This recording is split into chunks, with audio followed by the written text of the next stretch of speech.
कि स्कूल में कॉलेज में हमको हिजाब पहन के जाना है।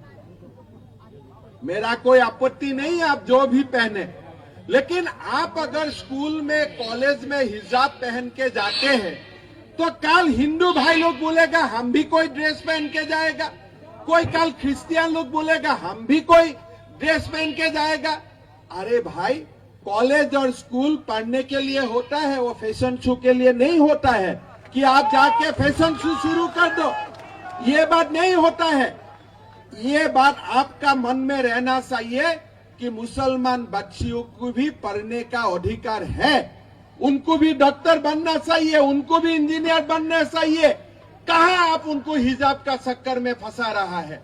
तो हिजाब आप पहनो, आपका घर में पहनो, जहां भी पहनो, लेकिन जब कॉलेज और स्कूल में आप जाते हो तब स्कूल कॉलेज का यूनिफॉर्म पहनो। वो यूनिफॉर्म से आपका बीच में समानता आएगा, आपका बीच में इक्वालिटी आएगा, एक दूसरे का बीच में प्यार और मोहब्बत होगा, आप आगे जा सकेगा। लेकिन कांग्रेस बोल रहे नहीं नहीं, मुसलमान बेटियों को डॉक्टर नहीं बनना चाहिए, इंजीनियर नहीं बनना चाहिए, उनको हिजाब पहनना चाहिए और कुछ नहीं करना चाहिए। ऐसे कांग्रेस का राजनीति है। हरीश रावत जी यहाँ में बोला कि मुस्लिम यूनिवर्सिटी होना चाहिए।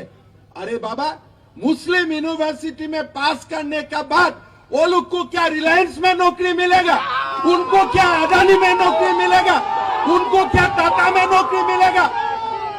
अरे हरीश रावत जी, आप बोला है महाभारत में भीष्म जो है मैं वो भी हूँ। अरे महाभारत का भीष्म कौरव में था, लेकिन उनका मन पांडव का साथ है, पांडव का साथ था। आज आपने वोट का लालच में इतना तक गिर गया। क्यों आप हिंदू है, क्यों नहीं बोलते हम एक हिंदू यूनिवर्सिटी करेगा यहाँ में? वो तो आप नहीं बोलेगा, हम चाहते भी नहीं हूँ। हमारा मन में यही है कि ऐसा यूनिवर्सिटी बने जो यूनिवर्सिटी से मेरा उत्तराखंड का व्यक्ति, उत्तराखंड का बच्चा बच्ची जाके एम्स से नौकरी मिले, उनको पूरा देश में नौकरी मिले, ऐसा यूनिवर्सिटी हमको चाहिए। भाई, कोई कैंडिडेट खड़ा हुआ है, आप इसको मनाओ कि आप चेयरमैन दूंगा, अब मैं सरकार बनेगा। सरकार तो उत्तराखंड में कांग्रेस का नहीं बनेगा, कोई चंद्र ग्रह में बनेगा, कोई मून में बनेगा, अलग बात है, लेकिन कम से कम उसको मनाना है।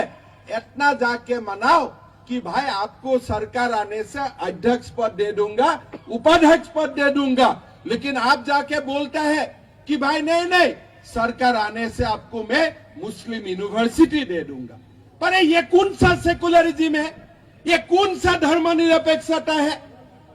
तो मेरा असम में सरकार आया, मैंने एक कानून बनाया कि कोई मंदिर का 5 किलोमीटर तक गोमांस का कोई व्यवसाय हो नहीं सकेगा।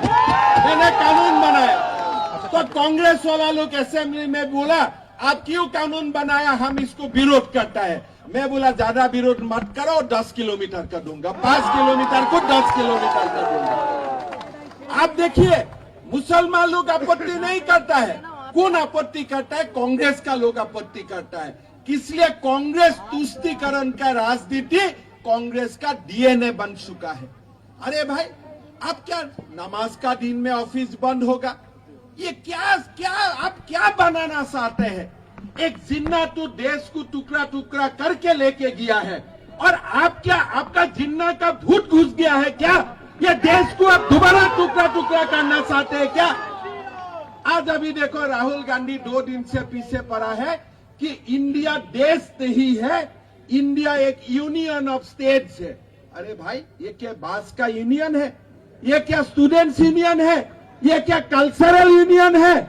देश एक जीवित आत्मा होता है, देश ऐसा बात नहीं है, देश यूनियन नहीं होता है। आज राहुल गांधी का ऐसा हालत हो गया कि वो बोलता है हमारा देश एक यूनियन ऑफ स्टेट है, उत्तराखंड और असम मिल के भारत बनाया है। नहीं, भारत हमारा आत्मा है।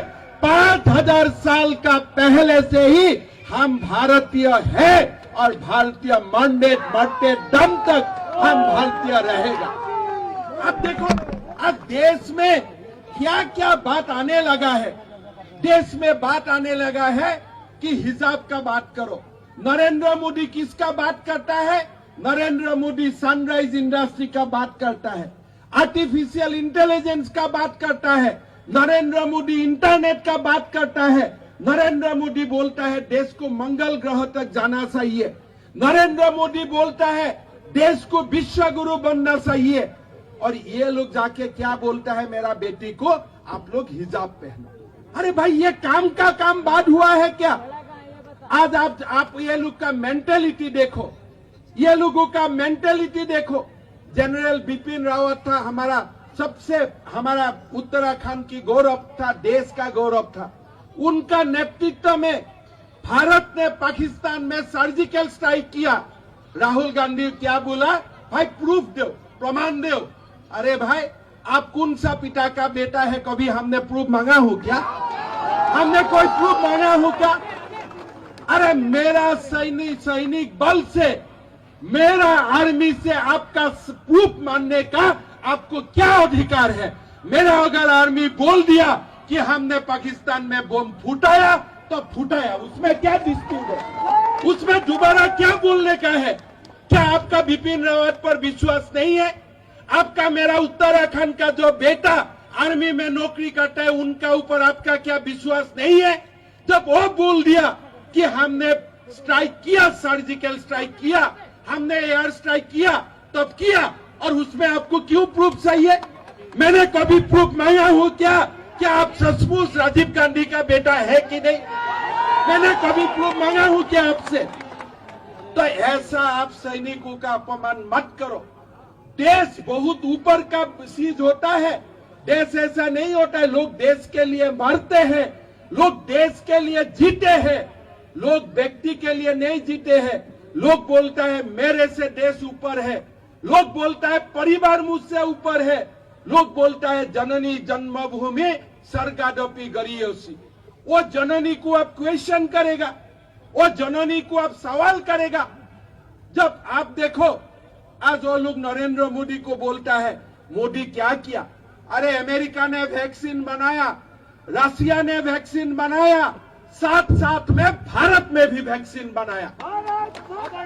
और जब भारत ने वैक्सीन बनाया और कांग्रेस लोग पूछता है इसका प्रूफ क्या है? बेटा जब अमेरिका ने वैक्सीन बनाया, आप अमेरिका में जाके पूछा क्या इसका प्रूफ क्या है?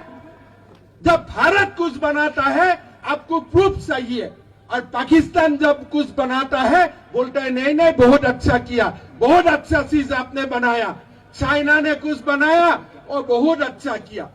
अभी राहुल गांधी बोलता है अरे चाइना आगे बढ़ रहा है, चाइना आगे बढ़ रहा है। आप चाइना का फ्री एडवर्टाइज क्यों कर रहे हैं? आप चाइना का फ्री एडवर्टाइज क्यों करते हो? आप बोलो भारत का सेना आगे गया है, ऐसे बोलो तो अब देश में पता चलेगा कि आप भारतीय हो। आज राहुल गांधी हो, हरीश रावत हो, आप एकदम मिस्टेक मत कीजिए। ये लोग कोई भारत के लिए, उत्तर प्रदेश का, उत्तराखंड का कल्याण के लिए नहीं है। ये लोग तुष्टीकरण के लिए है, अपना परिवार के लिए वो लोग जीता है, वो लोग अपना परिवार के लिए मरता है। लेकिन नरेंद्र मोदी जैसा नेता जो कभी कभी पैदा होता है वो देश के लिए जीता है। मोदी जिंदाबाद। भाई और बहनों, बहुत समय का बाद देश को मोदी जैसा नेता मिला है। आज देश को मोदी जैसा नेता मिला है, ये हमारा देश का भाग्य था। आप देखिए कैसे कोई सोच सकता था क्या कि भारत का विमान जाके पाकिस्तान में बम गिराएगा? कोई सोच सकता था क्या पाकिस्तान में भी सर्जिकल स्ट्राइक संभव है? कोई सोच सकता था क्या अगर देश में कोरोना महामारी आएगा कि भारत भी वही नेशन में होगा जो नेशन में एक नहीं दो वैक्सीन बनेगा? कौन सोच रहा था? आज गरीब के लिए प्रधानमंत्री जी जीता है। प्रधानमंत्री जी जब कोविड का पेंडेमिक आया, सबसे उन्होंने गरीब के लिए सोचा कि भाई गरीब को कैसे सहायता किया जाए। आज आप सोच लीजिए कि हमारा आइजोल है, इम्फॉल है, जो जाना भी संभव नहीं है, दूर दूर तक गांव तक उन्होंने रेशन भेजा। लोगों को फ्री रेशन भेजा कि भाई कोई किसी का प्रॉब्लम नहीं होना चाहिए। आज अकाउंट खुला, अकाउंट में पैसा डाला, आज गैस का चूल्हा मिला मां को। आज आपको एक एक करके आप देखिए, जो प्रधानमंत्री जी काम कर रहा है वो देश में कोई नहीं सोचा था कि ऐसा काम संभव है। हर घर में बिजली, लोगों का मन में था कि बिजली होना चाहिए, लेकिन लोगों का सपना में ये नहीं था कि 2 साल में ही हर घर में बिजली होगा। लोगों का सपना में था कि घर में पानी मिलना चाहिए, जल मिलना चाहिए, लेकिन जल जीवन मिशन जैसा स्कीम होगा, सचमुच घर घर में जल जाएगा, ये लोग सोचता नहीं था। लोगों का मन में था कि रास्ता बनना चाहिए, लेकिन आज उत्तराखंड में जैसा नेशनल हाईवे बना वो लोगों का सपना में नहीं था। आज अरुणाचल में जितना जैसा रोड बना वो लोगों का सपना में नहीं था। आज कांग्रेस का एक मंत्री था AK एंटोनी, उन्होंने क्या बोला कि हमारा गलती हो गया, हम चाइनीज का जो बॉर्डर है, टेरिटरी है, उसमें हमको रास्ता बनाना था। आपने तो